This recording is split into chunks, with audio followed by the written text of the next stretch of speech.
This video is sponsored by World Anvil. When you're a new dungeon master, I think you often feel a lot of self-imposed pressure to make sure that your first campaign feels like a classic, epic adventure. After all, if you're already a fan of stories like The Lord of the Rings, or Dragonlance, or Critical Role, it's perfectly natural to assume that's what D&D is supposed to be. One long, epic narrative where the heroes go from level 1 to 20, and along the way they're basically dealing with one adventure, fighting one evil villain, and the evil organization that works for them. An epic tale of heroism as your players try to save the entire world. And that can be enormously rewarding as an experience. I don't think it's bad to want that. And for 10 years, basically, every official D&D product encouraged that campaign format, putting out these huge adventure books that are supposed to take you from levels 1 to 10 or 15, usually structured around defeating one main villain. But is that the best way to run a D&D campaign? Or maybe there's another campaign format you should use instead, whether or not you're a new game master or someone who's been running games for decades. Matt Colville has a great video where he essentially argues that these longer adventures have the unintended consequence of making your players feel like they're not making significant progress. If for some reason the game starts to feel tedious or frustrating, or players start to have other obligations that pop up, it's very easy for the momentum of these campaigns to stall out, because the players don't feel like they've achieved anything. He argues that your campaign should essentially be built out of smaller adventures in combination with each other, designed to only take you through 1 or 2 levels at most per adventure. Because from his perspective, when your players are actually achieving the goals of each individual quest, they actually feel this sense of accomplishment, because each adventure is a self-contained story. And even if an individual adventure is a bit tedious or frustrating, the players know that as soon as they finish it, they'll get to go on a new adventure, and that one might actually be a lot of fun, because it'll be a blank slate where every individual episode is a new chance to tell a fun story. Matt Colville essentially compared this campaign format to episodic TV. And as someone who has historically been a huge fan of the level 1 to 20, one major villain epic narrative campaigns, lately I have really been starting to warm up to the episodic format instead, for many of the same reasons he detailed in his video. However, he didn't really spend a lot of time talking about how to run an episodic modular campaign. He talked about why, he talked about the virtue of this format in an abstract sense, but in that video, he didn't really give you any advice on how you could link these adventures together. He directly compared running modules to episodic shows like Columbo, and mentioned that you could just put each adventure in front of your players, but I remember thinking, well, that's awesome, but Matt, you have a YouTube channel. Maybe you could give a little bit more insight into how to structure an episodic campaign so we can apply these lessons of episodic TV shows to our D&D games. And then I realized, wait a minute, I have a YouTube channel.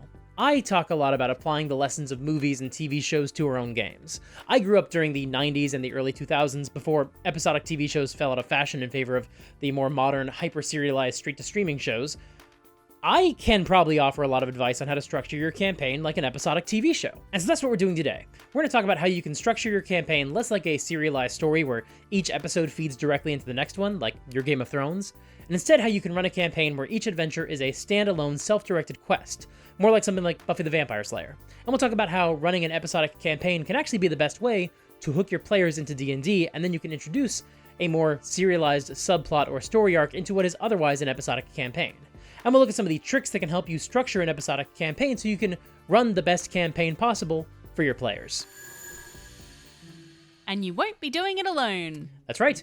I've got a little help today. If you missed my last video, this is Zavina, the research wizard. That's right, and I've got a bunch of ideas of different TV shows that would serve as the perfect examples for everything we're talking about today. So I'm just going to pop in periodically throughout the video and make a suggestion about a TV show that serves as the perfect example of that particular topic so people can see these concepts in action. Perfect. Thanks, Zavina. Don't worry, I made sure to ask her if she was going to force me to make any specific videos and screw up my channel and try to destroy my life, and she said she's not, so don't worry, this is not going to be a repeat of everything that happened with Odwick. That's a relief. Now, the most important feature of an episodic campaign is pretty obvious, but we're going to get it out of the way. In an episodic story, every installment stands alone.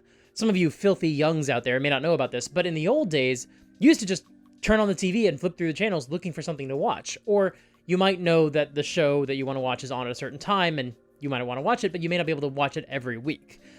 And TV shows were designed so you could just jump into any episode on any week and still basically understand what was happening. And that's also how D&D used to be designed. That was the whole crux of Matt Colville's argument in that other video, where he pointed out that we have decades worth of adventures we can run in D&D, and they're all modular. They're all meant to just be dropped into your game whenever you want to, run in any order, played with whoever's there, It was the original format of D&D, and it worked pretty well. Now, I'm absolutely not somebody who believes that it's a bad thing when a hobby changes, and I think it's perfectly natural that D&D gradually shifted towards a more storytelling-focused approach that prioritizes investment in the story as its own reward. The reason that the designers publish these level 1 to 10 adventures is not because it's more cost-effective for them. I mean, that is absolutely true, but that's not the only reason.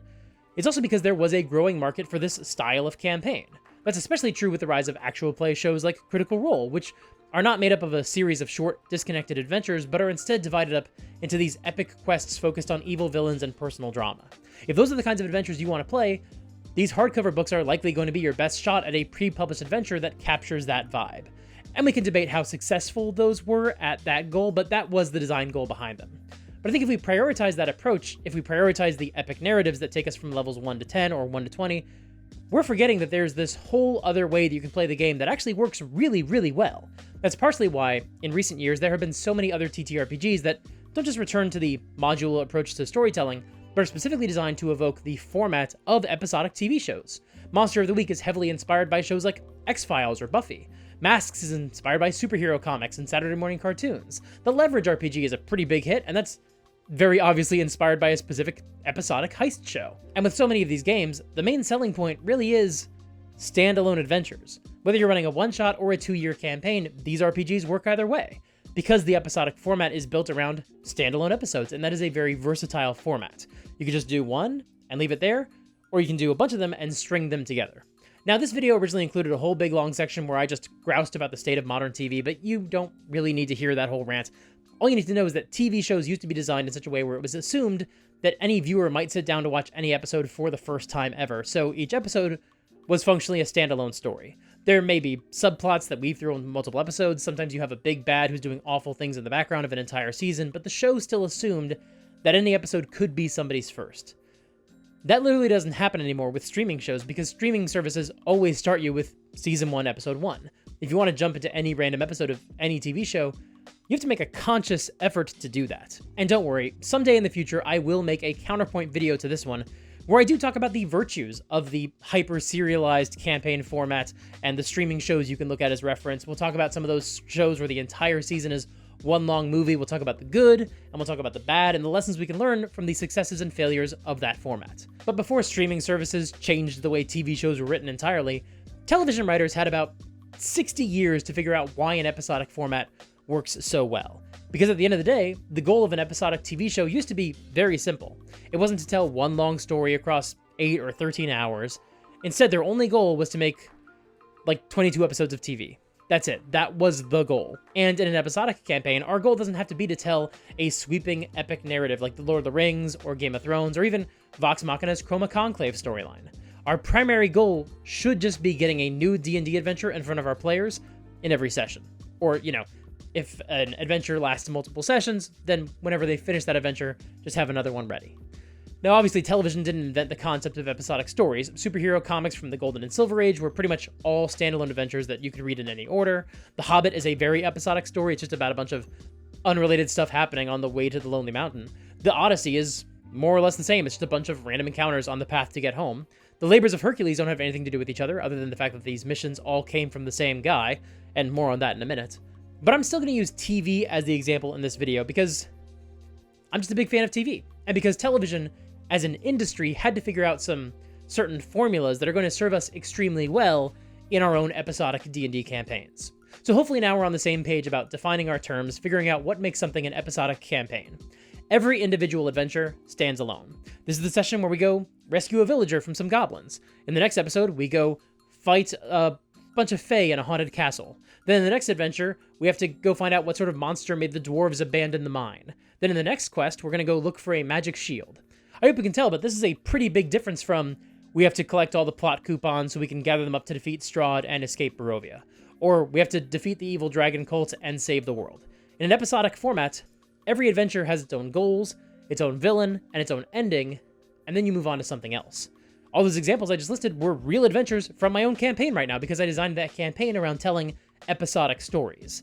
And my players did discover that the magic shield was one of a set of 3, and so now they're kind of looking to collect all of those so they can unlock the Vault of Treasure. So right now they're dealing with a multi-episode storyline, but once that quest is completed, that's not going to be the end of the campaign. It's going to be the end of one subplot, basically one seasons worth of stories. And again, we'll talk about structuring your campaign around season-long stories another day, probably very, very soon. But also, in between those quests for those shields, there's a lot of room for lots of other stories, as they come across other dungeons in the wilderness, or they find out about other treasure they can go looking for, or they come into conflict with other factions. I'm not locked into one long, focused narrative. I have the freedom to keep putting new adventures in front of my players, especially if I just want to throw a one-shot at them to break up the pace after a longer dungeon crawl, or to give myself a little bit of time to prep the next big adventure in the shield storyline. Essentially, when I need a filler episode to help break up the pacing. This format also allows you to experiment with tone a whole lot more. In an episodic TV show, there's no problem with having severe whiplash in between the tone of episodes because the format lends itself so well to different kinds of stories. If your party took 4 weeks or a couple of months to explore a dungeon full of heavy themes and intense villainy and grotesque atrocities, the next adventure can be a lot more whimsical, and going straight from one to the other doesn't harm the story. Likewise, if you want one adventure to be your super spooky horror episode, you can just dip into that one story for the length of one session or two, and then pop back out, rather than structuring an entire campaign around that ultra grim tone. I like Curse of Strahd, I like the gothic horror of that campaign, but if you're not running a campaign like that, you can still have a single gothic horror adventure. And then when it's over, you can just jump on over to the next thing. In Avatar: The Last Airbender, there's a pretty famous episode called The Puppet Master, and it is a truly dark episode for what is generally a family-friendly show. And the same goes for the Southern Raiders later in the season.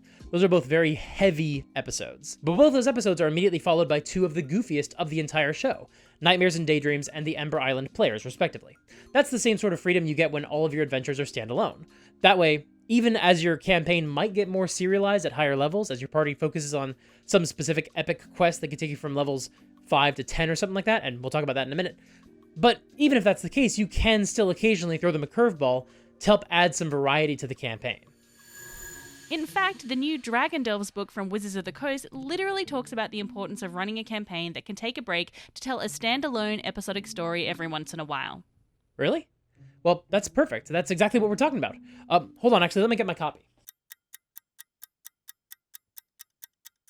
Okay, sure enough, I checked out the introduction of Dragon Delves, and it's just like she said. For those who aren't familiar, Dragon Delves is an anthology of dragon-centric adventures ranging from levels 1 to 12. And in the introduction, there's a quick section about using these as one-shots, because either you want to try your hand at GMing, or you're taking a break from a campaign, or you're trying out a new group of players before committing to a longer campaign, kind of like a pilot for a TV show. But then there's another section, a longer section, about using a one-shot adventure as part of an ongoing campaign. Reading from the book. Maybe your players' characters know what they have to do to foil the evil boss's plans, but they're not quite high enough level to accomplish their goal. Or they've just hit a significant milestone in the campaign, and you want to give them a change of pace before they get immersed in the next act of the unfolding drama. Or they're traveling halfway around the world, and you're looking for something to keep the journey interesting, a little adventure along the way. Or you're not prepared for the next adventure and you need a diversion. In any of these cases, you can pick an adventure from this book to serve as a filler episode or side quest in the ongoing campaign. That wasn't me editorializing. The book refers to these adventures as potentially filler episodes. And of course they are. They're one-shots. And as currently designed, they obviously don't have anything to do with your main campaign because the designers have no idea what your current campaign is. As they go on to say in that same section, you could change some details and integrate this adventure into your current campaign storyline, and we'll talk more about that approach another day. We'll talk about how to adapt an adventure to make it fit into your ongoing game and tie it into the main plot. But that's optional. This can just be an unrelated mission, and that's the freedom of the episodic format. You can just throw a new adventure in front of them in every session.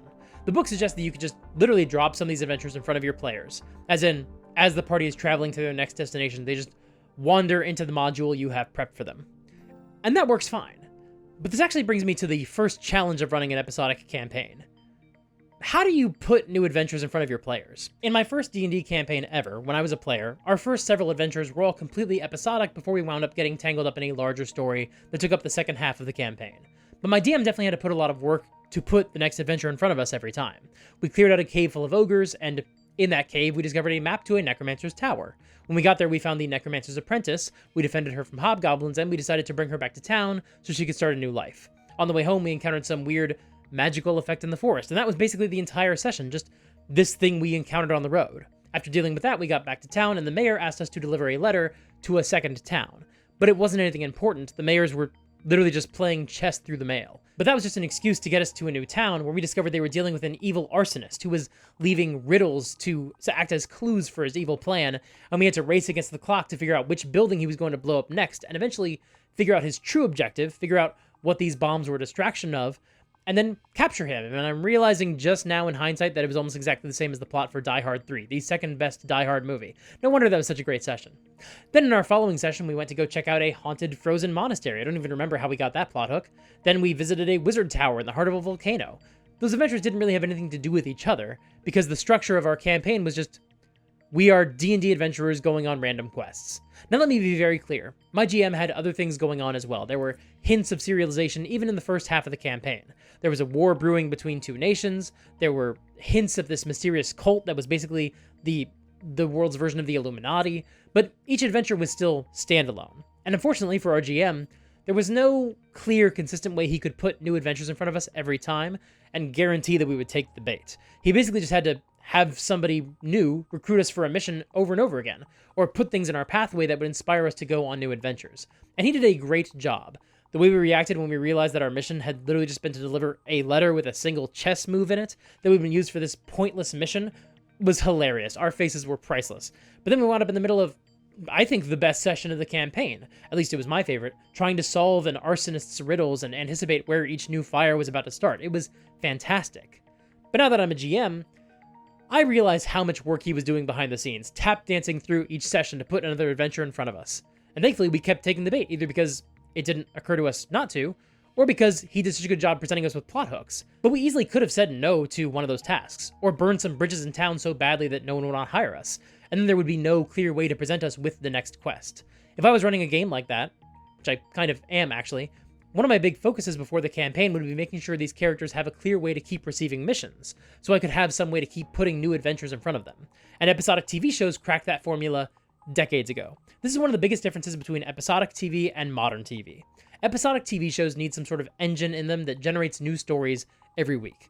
Any doctor show has a built-in story engine. New patients who need treatment keep coming into the hospital. Lawyer shows will never run out of clients to defend or crimes to prosecute. And cop shows will never run out of homicides or other unsavory crimes that I can't talk about on YouTube. With those genres of TV, there's an easy way to explain when we get a new story every week. TV shows where the characters work for the government or some other agency have a built-in excuse for a new adventure every week. They're being assigned a new mission by their bosses at S.H.I.E.L.D. or Stargate Command or the Impossible Missions Force. The labors of Hercules worked exactly the same way. King Eurystheus kept giving Hercules a new task to complete, and Hercules goes on that adventure, and that's the quest. And I'll pause here for a moment to acknowledge, I know it's supposed to be Heracles. I know Hercules is the Roman version, and it's Heracles in Greek, and I know that if that's important to you, you're not just being a pedant. It is actually important to the story. He's named Heracles because he's named after Hera. It's an attempt to placate her and pacify her, and it obviously super did not work since she's the big bad of his entire storyline. But yeah, I know it's supposed to be Heracles, but we all know him as Hercules. That's the more popular name. So when I say that name, you still know who I'm talking about. That's why I use that term. Anyway, moving on.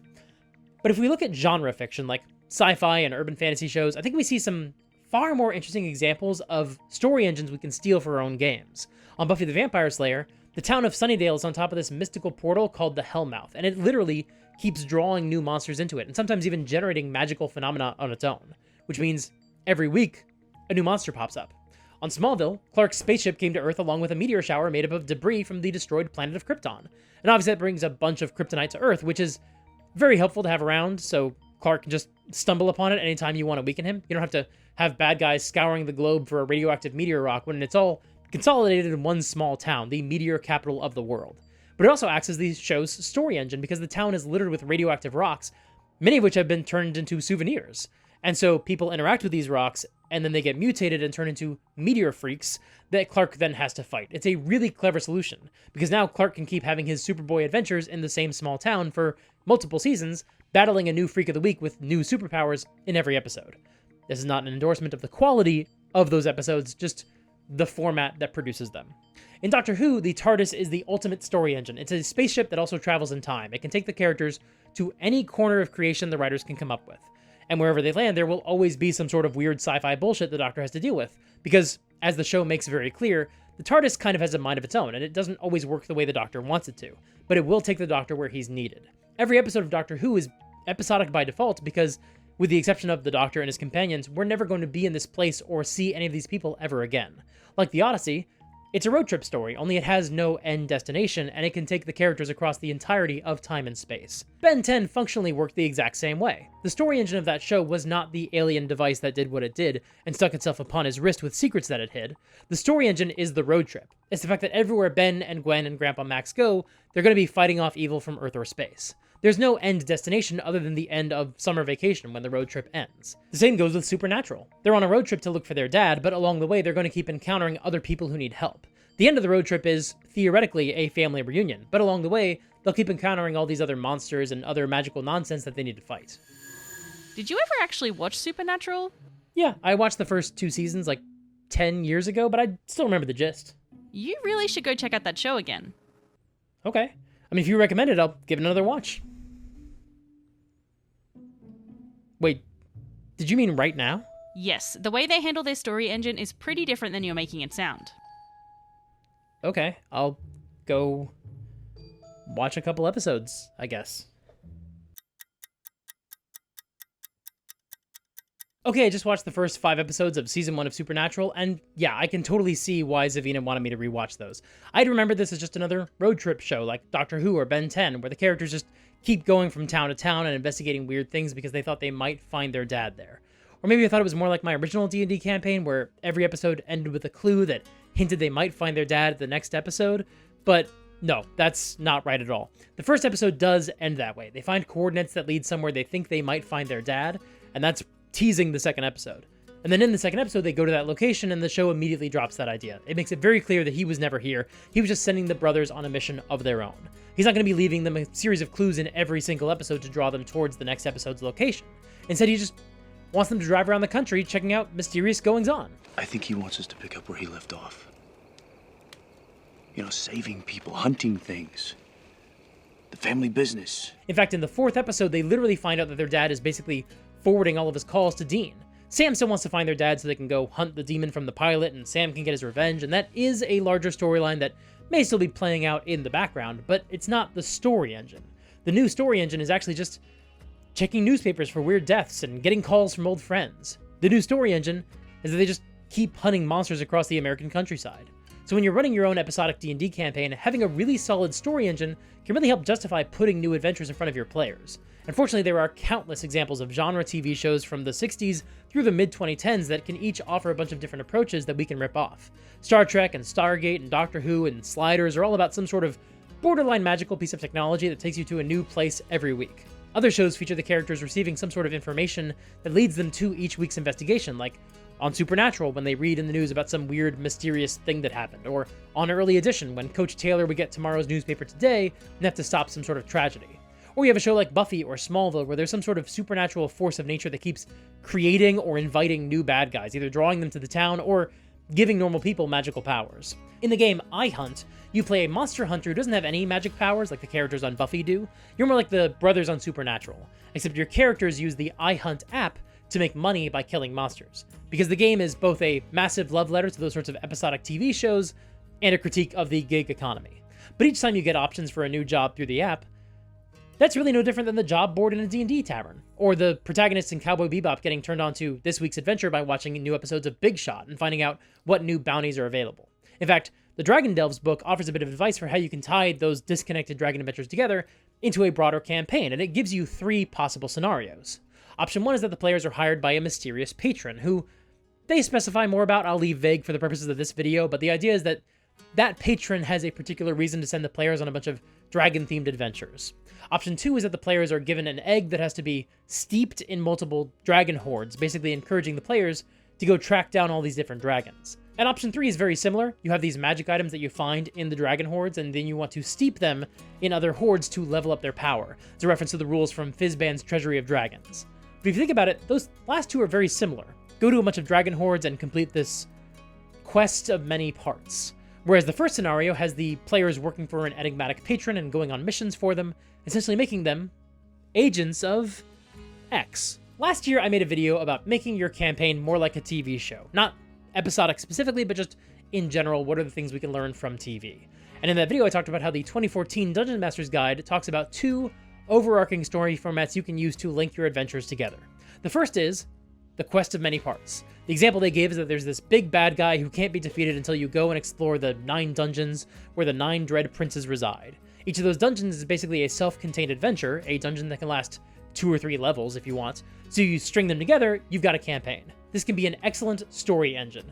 And yes, that sounds a little bit more like a serialized campaign, like that is functionally what Curse of Strahd is. But even so, I think it's still an incredibly flexible format that you can use to tell lots of episodic stories that just happen to be linked by a common goal, but are otherwise disconnected, and can therefore be completely different from each other. The 12 Labors of Hercules is a quest of many parts, and so is the 13 Ghosts of Scooby-Doo, a show where the team has to collect these ghosts that escaped and seal them away again. This is also a very common formula for video games. In Pokemon, you don't necessarily have to try to collect all the Pokemon, but in order to finish the story, you do need to visit all the gyms and get all the badges. That is the multi-part quest that you're on.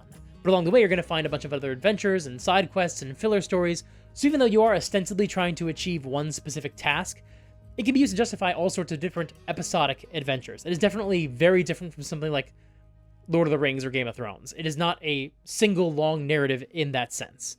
I think in a lot of ways, some of these road trip stories, like The Hobbit and The Odyssey, are also quests of many parts. Yes, there's one core story and one final objective to get to this destination. In order to do that, you need to cross a whole bunch of territory, but along the way, you're going to deal with all these other threats in order to continue with your final quest. And again, I'm not a big video game guy, but I'm sure you can imagine lots of video games that work this way as well. The story engine is the core mission that you're on, but that mission is going to mean that you have to go talk to a guy at a place, but in order to get to that place, you need a key, and to get to that key, you need to get into this dungeon, and so on. So even though they are one narrative, they still feel extremely episodic. Or maybe the mission is just to get to one final location, but the road to get there just involves lots of pit stops and side quests. Now, the second category from the Dungeon Master's Guide is the Agents of X. The idea here is that you're working for this faction, or you're just working towards some specific goal, and just having this job or this calling or this mantra is going to present a lot of different adventures. Cop shows and lawyer shows and doctor shows and firefighter shows all fall under this format. You are agents that work for this organization, people come to you with reports of problems they need to go deal with, you go out and investigate them. The same goes for The X-Files, and I would argue for Buffy and Supernatural as well. Sure, the brothers don't directly work for a boss or anything like that, but they have what is essentially a job, a mission, a mandate, and it's inherently procedural. I think any episodic show about an altruistic do-gooder, from Doctor Who to Batman or Touched by an Angel, all falls under this category. Unless, once again, there's an ultimate objective they're trying to fulfill, and then they'll be retired after that, because once again, that would just make it a quest of many parts. Now, like I mentioned, I talked about this in a video from last year already, but the reason I bring it up again in this video is because it's really important to know the formula for your campaign, because you can use that to figure out how you're going to put new adventures in front of your players in every session. Do you need to tie each adventure into your quest of many parts? So every dungeon or adventure has to end with the players finding one of the magical cards from card captors. Or can you just start each session by saying, "Good morning, angels," and then you give your players a mission and they'll bite on it because they have agreed that their characters have a job to do. Honestly, I've always wanted to run a game that was really and truly structured around a job board. It's how my current campaign started, but it's become much more of a daisy chain campaign like my first game, the first one I was a player in, or it's even arguably become a full sandbox campaign like the kind Matt Colville runs. And it's still working pretty well for me, but only because I made sure to make a whole map for my local area and give myself a whole lot of runway for future adventures. If I wanted to run a fully episodic campaign, which I definitely want to do in the future, I would really want to make sure I knew which of these formats my players preferred, and basically design all the adventures to fit into that format. Of course, this also depends a lot on the world of your game. For example, it makes more sense to run a job board-based campaign in a world where the heroes are just another band of rat catchers, collecting bounties for completing odd jobs. On the other hand, in a world ruled by a powerful evil overlord, the players might be far more interested in collecting these 7 lost relics that will give them enough power to defeat him. And if you are working on fleshing out your world and adding more details, then you should use today's sponsor, World Anvil. World Anvil is a fantastic toolkit that you can use to keep track of any and all details of your world. You can create wiki-style articles of monsters, magic items, NPCs, adventure locations, nations, factions, gods, and so much more. Then you can take those articles and share them with your players, so they don't have to struggle to remember what they've learned or guess what they were trying to write in their notes before they got distracted and didn't finish their thoughts. They can just get a full article with all the information you have for them, conveniently located in one place. You can also upload your own map and link articles to locations on the map. Whether you're running a quest of many parts that takes the players all over the continent, chasing down magic items, or if you're running an Agents of X style campaign and the players have to find their way to all these different adventure locations to accomplish different missions, putting all your adventures on an interactive map is a really fantastic way to give your players a more immersive tutorial of your world. And World Anvil's offering a discount to the viewers of this channel. If you visit worldanvil.com/supergeekmike and use the promo code SUPERGEEK at checkout, you can save 51% off of any annual membership. That's more than half off. Once again, that's worldanvil.com/supergeekmike and use the promo code SUPERGEEK. Thanks so much to World Anvil for sponsoring this video. Now, we can't talk about episodic genre television or storytelling formats without talking about the concept that so many episodic shows revolve around: the monster of the week. Buffy, X-Files, Supernatural, Smallville. In every episode, there's some new monster that's unlike anything the characters have seen before, but it's also just enough like what the characters have seen before that they know they're the only people who can try to stop it. This concept is so ubiquitous in genre television that, like I mentioned earlier, there's literally a TTRPG named Monster of the Week that is directly inspired by all these old 90s and early 2000s urban fantasy and primetime sci-fi shows. Now, this trope, this formula, always got a bad rap when I was a kid. I remember people getting so dismissive of Freak of the Week shows, specifically because that whole style of storytelling was kind of just viewed as low art. After all, in real stories, every chapter moves the main story forward. And I will certainly admit, when you're doing 22 episodes of Freak of the Week TV shows, some of those episodes are going to be bad. That's just inevitable. When streaming TV shows came along, I completely understand why so many TV writers initially leapt at the opportunity to only tell 8 or 12 hour long stories, making miniature, well, I guess extended movies, instead of trying to pump out 22 individual stories. But quite frankly, I miss the Monster of the Week format. I grew up watching Smallville, which I don't really recommend doing, and that's definitely a show that got a lot of crap for having a Freak of the Week formula. But Buffy the Vampire Slayer had a very similar format, and maybe when it was on TV, it also got crapped on for being a Monster of the Week show. That certainly wouldn't surprise me that we don't remember the sort of negativity that came that show's way because it just didn't endure. But certainly nobody talks about it that way today, because we all understand that some of the best episodes of the show, episodes like Once More with Feeling or Hush, were still just Monster of the Week installments. The same goes for a show like Doctor Who. Sure, there are absolutely still bad episodes of Doctor Who, lots of them. But once again, a lot of the best episodes, like The Empty Child or Blink or Vincent and the Doctor, are still just Monster of the Week episodes. Both Buffy and Doctor Who did have season-long storylines leading into a conflict against a big bad. I've already made a video about the way Doctor Who handled their storytelling structure around a foreshadowing element of their season finale, and I'll make a video about Buffy's approach to season-long arcs someday very soon. And yeah, with both of those shows, sometimes the reveal at the end of the season would not work, or the villain of the season would be underwhelming, and that would suck. But if a season was full of great individual episodes, then it didn't always matter if it didn't stick the landing. And likewise, if a Monster of the Week was forgettable, well, that didn't really matter either. There was always going to be another monster next week. Now, I also have to admit that I probably have a very high tolerance for Monster of the Week stories, and certainly not everyone might feel that way. Something like Season 1 of Buffy is extremely episodic. There are not that many episodes that feed into the season-long storyline of the big bad of that season, and that season really doesn't have the best reputation. People just tend to say, look, just get through Season 1, and then the show gets good. When was the last time you watched Season 1 of Buffy? I don't know, maybe back in college, so I guess almost 20 years ago? Okay, point taken. I'll be right back. I just rewatched Buffy Season 1 for the first time in years, and yeah, it is a little janky across the board. You can tell they don't have much of a budget. The pacing definitely suffers, partially even just in individual scenes, mostly because people have not really figured out how to deliver Joss Whedon dialogue yet, so the scenes kind of drag a little bit. And well, this probably isn't going to make me sound great. I used to relate to Xander when I was in high school, but now that I'm an adult, I definitely understand why so many fans hate him. I don't know if I would say that I hate him, but I get it. But overall, Buffy Season 1 is way better than you remember, especially when it comes to the monsters of the week. Like, okay, there's an episode where this ancient tome gets scanned into the computer and it frees a demon who is trapped inside and sets him loose on the internet.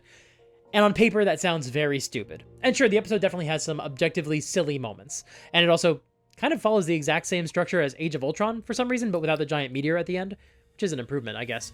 But the point is, this is a very easy episode to dismiss. A lot of people don't think about it anymore. But it's also an episode about catfishing. It's an episode about what it feels like when your new romantic partner tries to isolate you from your friend group. It ends with one of the best jokes in the entire season, but it also has one of the genuinely most chilling moments in the entire first season when the demon manages to get rid of a high school henchman who betrays him. And honestly, even though this episode is nobody's favorite, probably nobody's favorite even from that season, I think it shows off what makes the Monster of the Week format so versatile. Any monster or magic item or supernatural event can actually act as a metaphor for something else, especially something that player characters are personally struggling with. That's something that has been talked to death about a show like Buffy. The monsters are the metaphor, and obviously most of the best examples are not in season 1.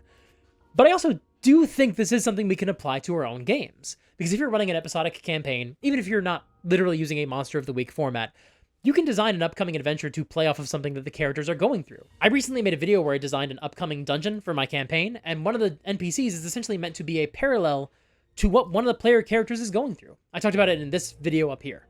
And that's something I love doing. I love designing an NPC or a monster or a dungeon or an entire adventure to essentially meet one or more player characters where they are right now in their own personal story arcs, and reflect their own experiences back at them.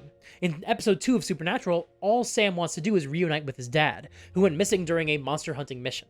And the adventure of the week is about a family looking for their lost brother who went missing during a camping trip. They're drawing a very direct, very obvious parallel, but the goal of this adventure is to make Sam realize that other families are also dying at the hands of monsters. So even if they can't fix their family right now, they can make sure other families don't have to go through what they did. But also, let's be clear, sometimes your monster of the week can just be based off of some cool idea you had.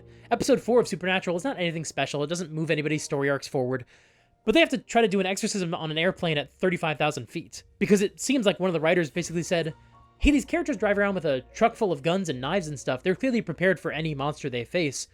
What situation can we put them in where they wouldn't have access to all of their wonderful toys? The episode kind of also helps justify why they drive everywhere instead of taking flights by saying Dean is afraid of flying, but you don't need that line. That's not why the episode exists. It honestly seems like somebody just thought it would be neat to fight an airplane demon. And you know what? They're right, it's a fun episode.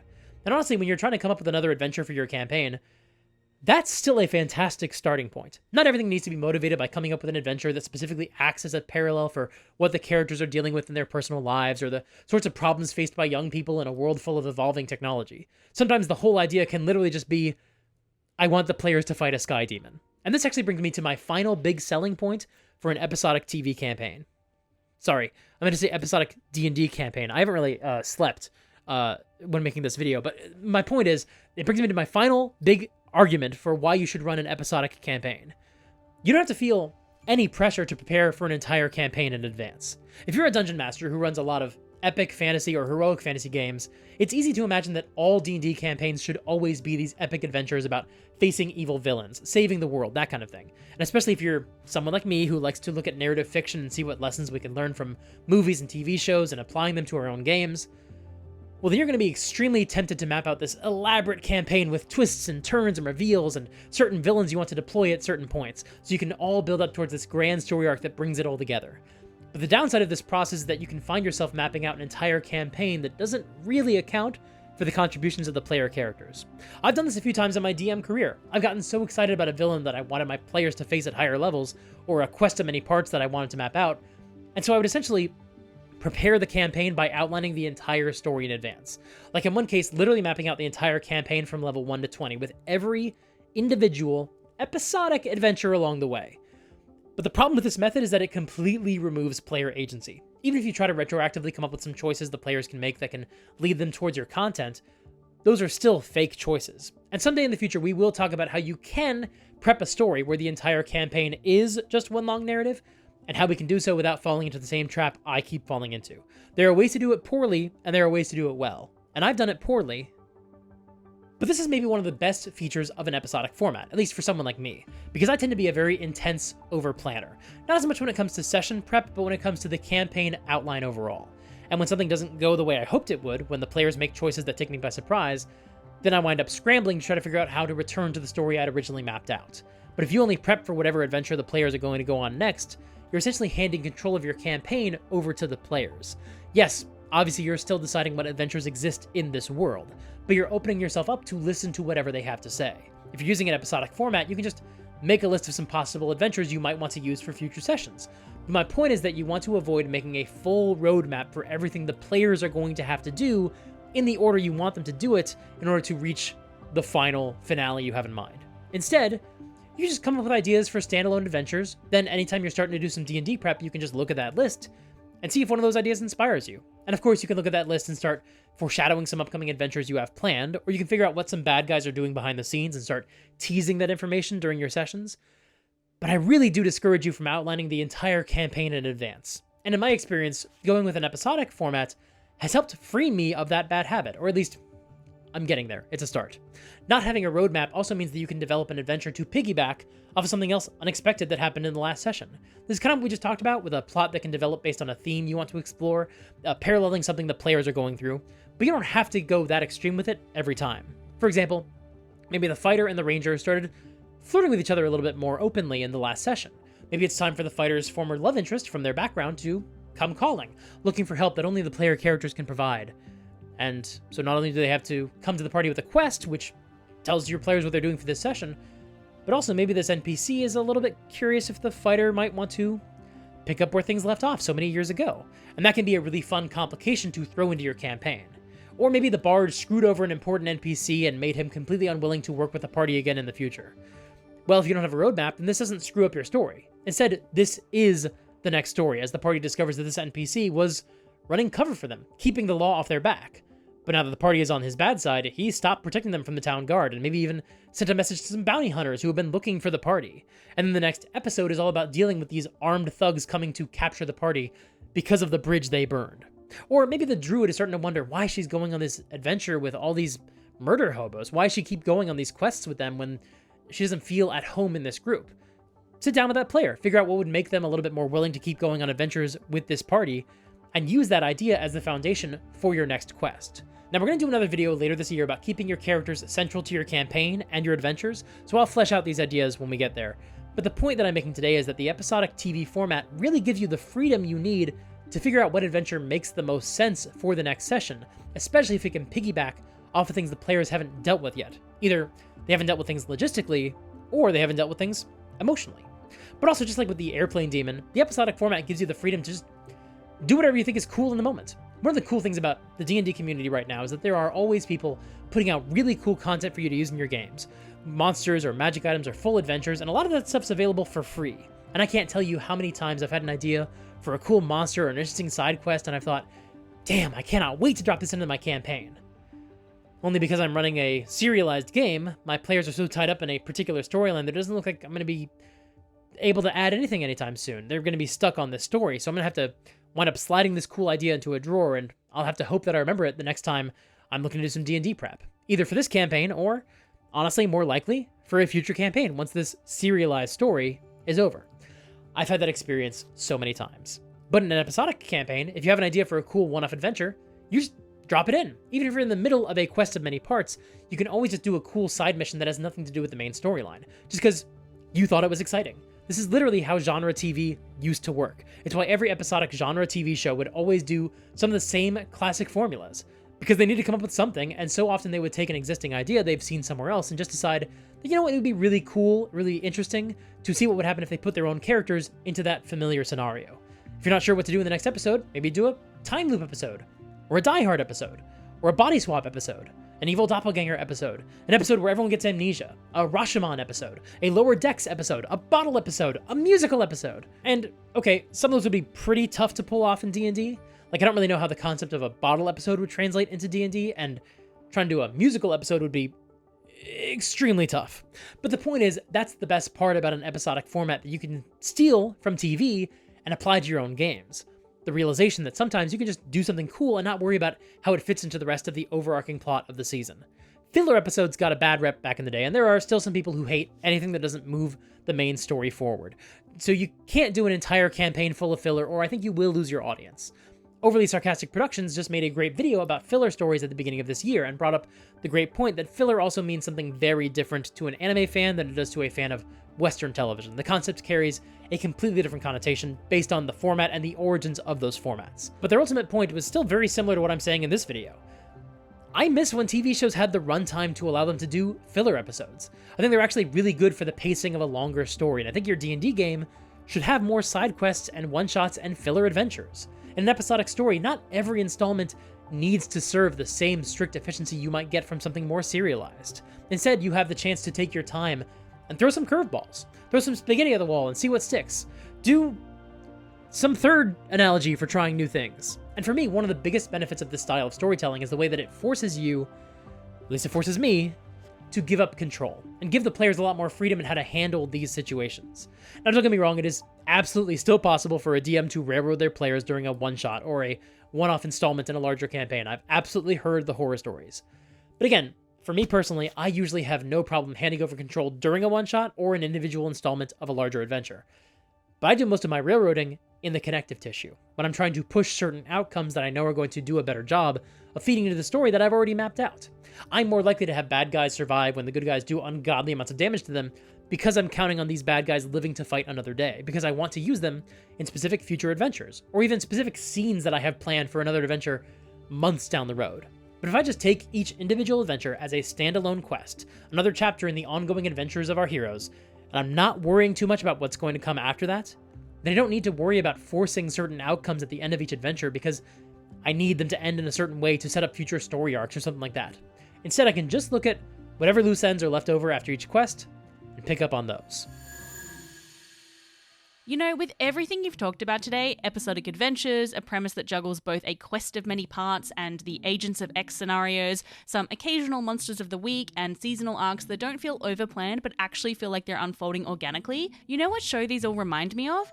The Jackie Chan adventures. I actually don't think anybody has thought about that show in about 20 years. But I do remember that each season had its own story about some supernatural big bad, and it was always a quest of many parts. Like, get all the talismans before the bad guys do, that kind of thing. It actually had a lot more than that going on. You should go back and take a look. I think you'll be surprised. Really? I feel like my audience has already basically gotten the gist. I don't know if I need a specific example of what I'm talking about. I know, but just trust me, it'll be worth a look. Okay, I guess I'll go check out the Jackie Chan adventures. Okay, I just rewatched the first 2 seasons of the Jackie Chan adventures for the first time in 25 years, and yeah, this show is actually definitely a perfect example of everything I've been talking about today. If you're not familiar with this show, let's be honest, unless you were 12 years old in the year 2000, there's no reason you'd be familiar with this show. But the premise is basically the same as Indiana Jones. Jackie Chan is the name of the main character. He's an archaeologist. He also practices martial arts. He doesn't like to pick fights, but obviously he can fight, so he can defend himself when he needs to. But he finds himself investigating artifacts that wind up having magic powers and trying to keep them away from a gang of bad guys. He's recruited for these missions by a secret government agency that doesn't actually believe the magic is real, so that's another Raiders of the Lost arc reference. You cannot convince me that's not an accident. The first season is a self-contained story. It's 13 episodes, and each installment moves the main storyline forward. The bad guys are trying to get their hands on these 12 talismans modeled after the Chinese zodiac. The good guys are trying to collect them all instead, just to keep them out of the hands of the bad guys. And every adventure is just some fun scenario where these tiny little rocks allow different people to have different magic powers for exactly 22 minutes of shenanigans. And at the end of each adventure, usually the good guys walk away with the talisman, but a couple of times, the bad guys get them, and they still have them at the end of the episode. Now, I'm not foolish enough to assume that the writers didn't actually have a plan for who would get each talisman by the end of the episode when they started working on that episode, but the way these episodes are structured, they really do capture the feeling of exactly what I'm talking about. The idea that an individual adventure could end in any way at all, and it could absolutely still make perfect sense and would not derail the story. As you're watching an episode, you believe that the bad guys just happened to walk off with a talisman at the end, or the good guys happen to be successful at getting them back. Part of that is a testament to the way the fight choreography and a lot of the plots play out in a way that's very much inspired by the manic energy of Jackie Chan films. During so many of these fights, the talisman in the center of the plot changes hands so many times in just a short number of minutes. It legitimately feels like anybody could end the episode with the talisman. And then at the end of the season, the bad guys manage to steal the whole collection of talismans back from the good guys, because that's one of the problems with a quest of many parts. If the good guys have no objective besides keep the talismans away from the bad guys, they either need to go on a quest to hide each talisman somewhere that they can't be found, or inevitably they're just going to wind up storing them somewhere and the bad guys might be able to come and steal them. But that's a common problem with the collect 'em all format, and that's honestly a topic for another day. But that happens at the end of season 1. The bad guys use all 12 talismans to unleash the evil dragon/demon that they serve, and the good guys have to imprison him again. And then for the second season, there's another quest of many parts, 8 demons trying to break free into our world, and the bad guys are going to 8 different locations to try to open these doors and release the demons, and our heroes have to follow them and fight these demons and seal them away for good. So that storyline takes up about 11 episodes. But the season itself is 39 episodes long, because the season is a lot more episodic, and it's really trying to expand on the premise. So it's not just a series of quests of the week. Sometimes instead, it's an unrelated, very much Indiana Jones-inspired adventure. So for example, sometimes the mysterious government agency just sends Jackie Chan on a completely unrelated mission to check out some artifact that some brand new bad guys are looking for. Or Jackie and his niece will be on an archaeological expedition and they'll just come across something weird and magical. Or an old friend will call Jackie and he'll come and investigate some weird monster, or something weird and cursed will wind up in his uncle's antique shop. And while I'm certainly not going to pretend that all these episodes are all good, they're not. It's a kid's show from the early 2000s, let's not put it on too high a pedestal here. But by allowing the second season to explore other things besides just the quest to seal up all the demon doors, you can have these unrelated adventures that don't move the story forward, but can still lead to some really fun shenanigans. Now, if your entire season is structured around a quest of many parts, I don't think you need quite as much filler as Season 2 of Jackie Chan Adventures had. Literally more than half the season is completely unrelated to what the main storyline was about. I think that's too much. The following seasons scaled it back a lot more based on what I can tell, and have only a couple episodes of filler at most. But also, occasionally a filler episode is inspired by the main quest, and those tend to be my favorite approach to filler episodes. In Season 2, there's an episode where both the good guys and the bad guys are looking for an old book of dark magic, because they believe it will give them more information about the demon portals. Ultimately, nobody gets a chance to read the book, it winds up getting destroyed. The actual episode is about Jackie's niece accidentally giving herself a magic tattoo from the book, and it gives her control over the bad guy's army of shadow ninjas, but it's inspired by the main quest to close the demon portals. Likewise, there's a Season 2 episode that takes place during Season 1, where they meet the wizard who cast the talismans around the world, and he winds up stealing the talismans that they currently have, and going to go hide them. It obviously doesn't move the story forward, it does not advance the talisman hunt, but it is an adventure that could neatly fold into the talisman hunt. You're looking for clues, you wind up coming across the ancient wizard, you figure maybe he can help. And neither of these are the best episodes of the season. The best episode, by the way, is the 2-part finale of the Demon Door storyline, where they use time travel to rewrite the world and make it so the bad guys won centuries ago. But that's not even the end of the season. They keep going and doing other unrelated adventures, including a couple episodes that set up the bad guy for the next season. And even some of the filler episodes that have nothing to do with the main plot are still really solid, like when a pair of cursed gloves starts doing jewel heists in the area, and they make it seem like Toru broke his parole and became a criminal again, which causes some division in the main cast, and is weirdly kind of a successful commentary on the way that former criminals are so quickly judged by their loved ones when it seems like they've reverted to their old ways. It's a good episode.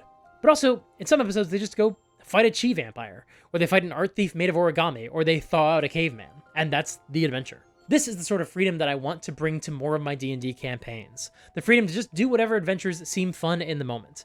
I love big, epic storylines between good and evil where you're focused on one central villain, and you can still do that in an episodic story. But often, when I've done it, I don't leave enough time for filler episodes, unrelated adventures, one-shots that are just structured around some fun monster or magic item. A show like the Jackie Chan Adventures demonstrates that each individual installment in your epic story can still be a fun, standalone adventure that just feeds into a larger narrative. With the Quest of Many Parts format, you have the freedom to make each chapter of the story feel very unique and distinct from each other. You could put the demon portal for the Wind Demon in the basement of a prison, so the heroes basically have to play out the plot of Face Off in order to get to it. And then the portal for the Moon Demon is in outer space, so the heroes and the villains have to find a way to get into NASA, and the big set piece is fighting a demon on the moon.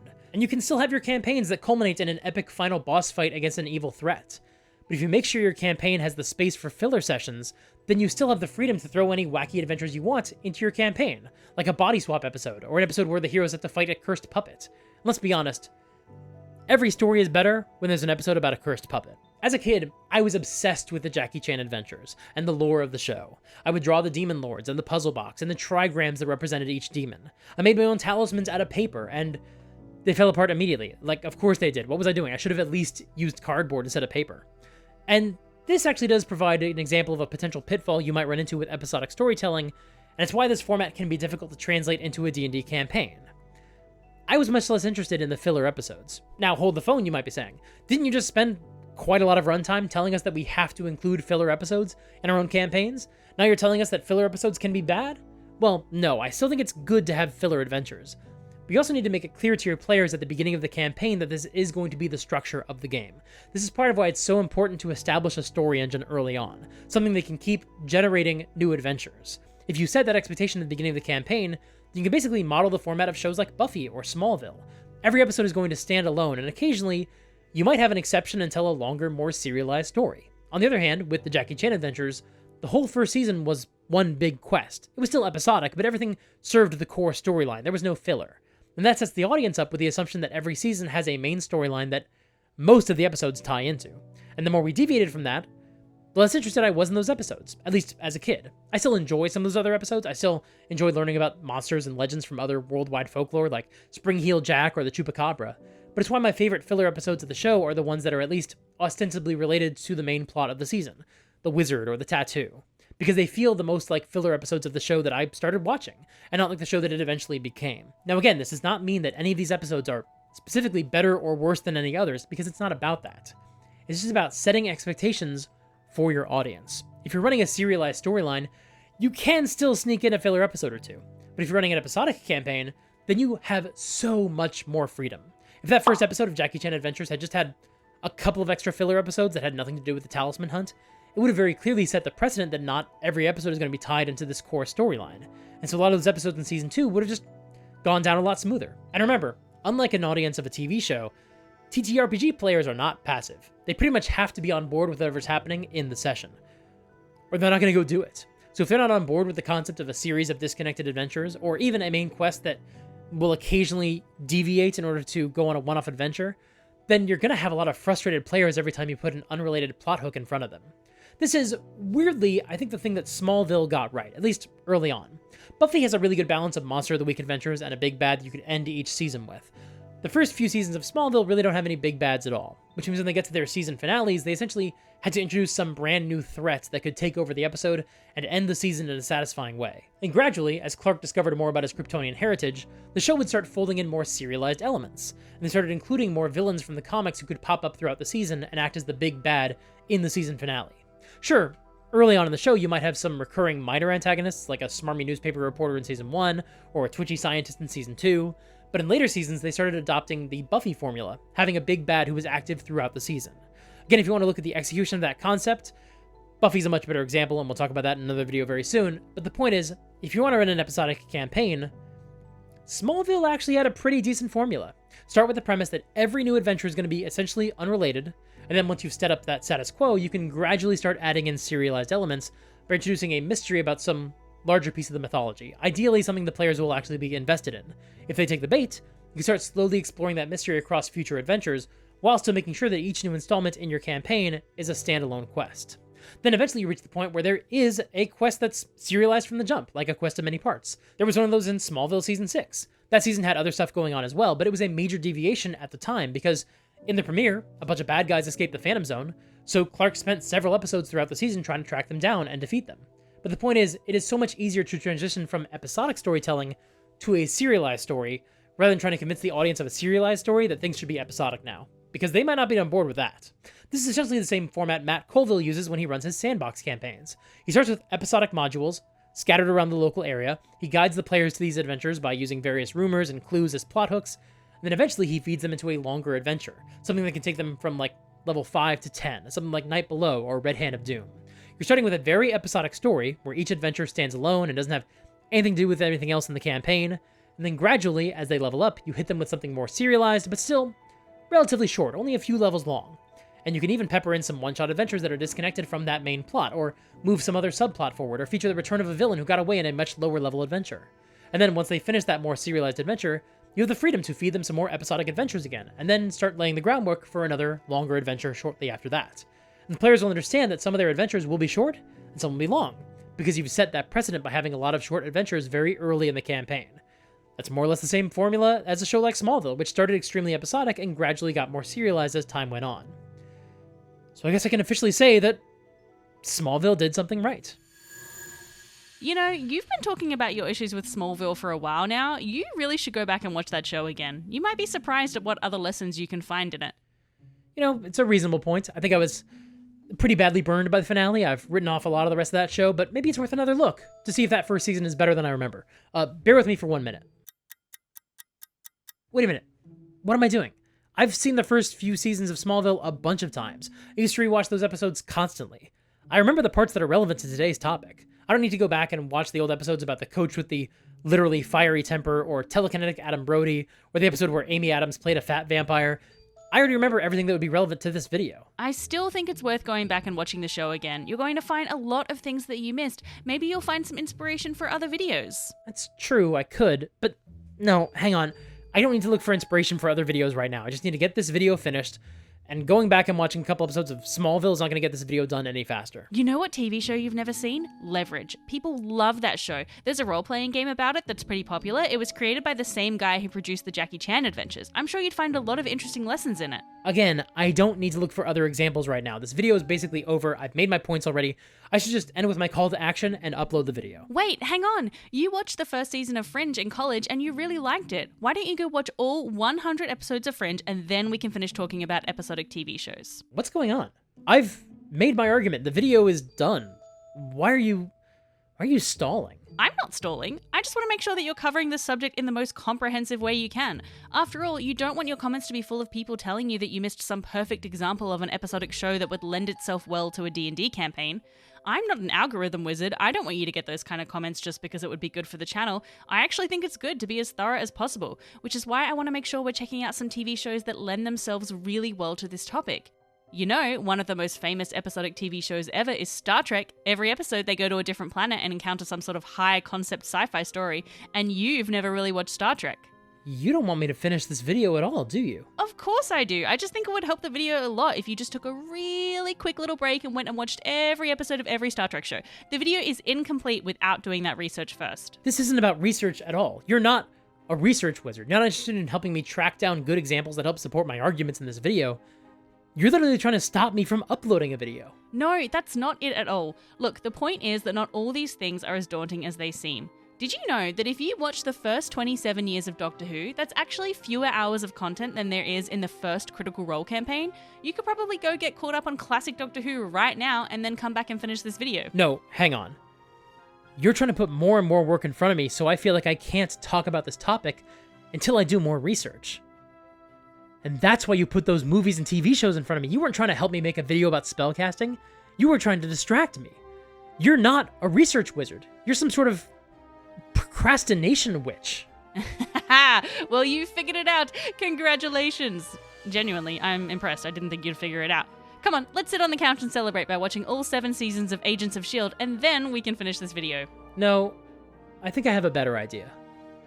If you like this video, make sure to hit the like button and subscribe to the channel. No.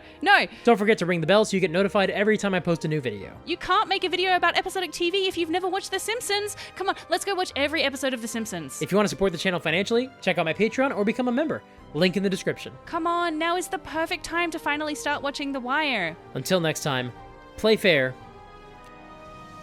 and have fun. No! Huh. So, you can defeat the procrastination witch by just deciding something's good enough and publishing a video. That's good to know. Still, she's going to be really easy to defeat every time if the only thing I need to do is finish a video. Unless she's not coming back. And I only had to deal with her this one time in this one video. So, are we good? Nothing weird's going to be happening this year? That would be a nice change of pace. Unless she was only the first. And next time there's going to be something else weird going on. Like if I'm doing a bunch of videos about episodic storytelling this year, then there may not be some grand overarching narrative at all. Are we going to be dealing with a new monster every week? Are we doing Freak of the Week?